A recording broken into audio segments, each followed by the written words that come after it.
Рахмон выехал с рабочей поездкой в Кабудионский район. Частичная мобилизация в России завершена.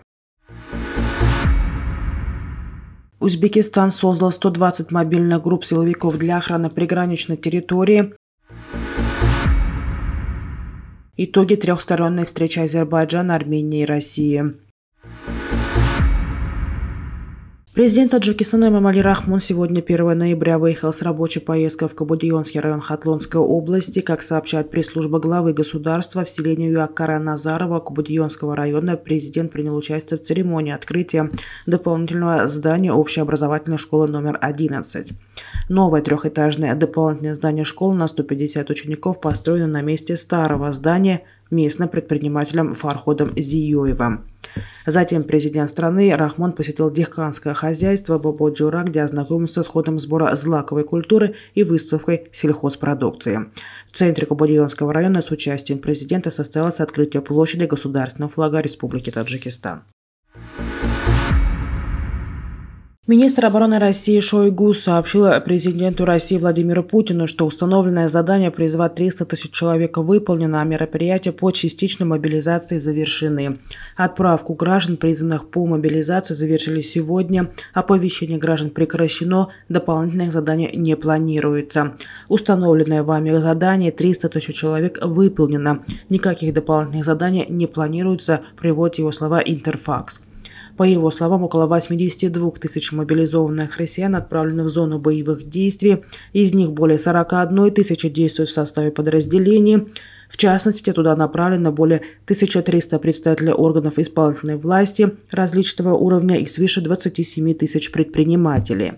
13 тысяч граждан, не дожидаясь повесток, изъявили желание исполнить свой долг и были направлены в войска в качестве добровольцев, утверждает глава Минобороны Российской Федерации.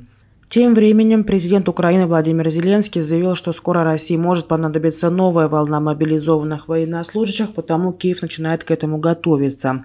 А Россия пытается усилить давление на наши позиции, используя мобилизованных. Уже скоро России может понадобиться новая волна. Мы к этому готовимся, заявил Владимир Зеленский в своем видеообращении, опубликованном в его телеграм-канале. Он также указал на то, что военные силы Украины укрепляют воздушную оборону страны, чтобы защитить критическую инфраструктуру страны. Узбекистан создал 120 мобильных групп силовиков для предотвращения различных инцидентов на приграничной территории. Об этом стало известно по итогам круглого стола Комитета Сената по вопросам обороны и безопасности Узбекистана. Эти группы организованы для предупреждения воздействия на нашу страну напряженной социально-политической ситуации, сложившейся в соседних государствах, поддержания стабильности, оперативной криминогенной и социально-политической обстановки, обеспечения мира и спокойствия населения, предупреждения преступлений и правонарушений различного характера, говорится в сообщении. Они состоят из сотрудников Министерства внутренних дел, Службы государственной безопасности, Национальной гвардии, Министерства обороны.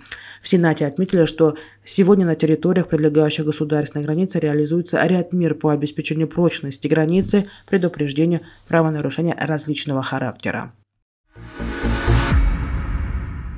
Президент Азербайджана Ильхам Алиев, премьер-министр Армении Никол Пашинян и президент России Владимир Путин 31 октября провели трехстороннюю встречу в Сочи. В ходе переговоров стороны обсудили ход реализации трехсторонних заявлений от 9 ноября 2020 года, 11 января и 26 ноября 2021 года.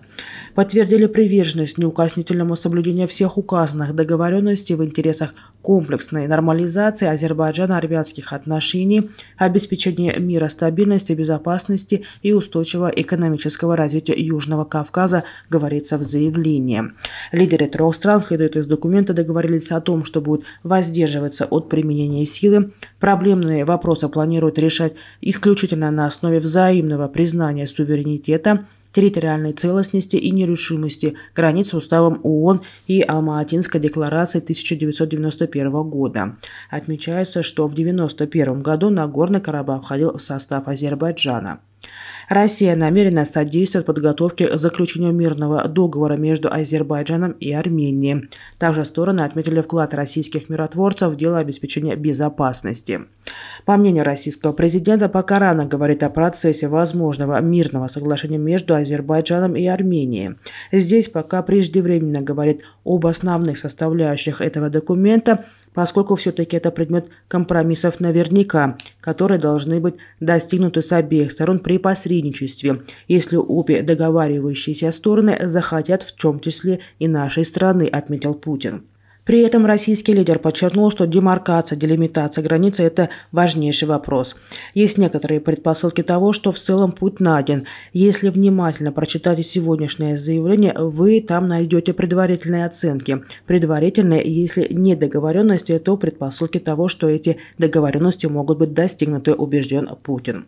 Тем временем лидеры кавказских государств приветствовали готовность России способствовать нормализации их отношений и подчеркнули важность подготовки к заключению мирного договора.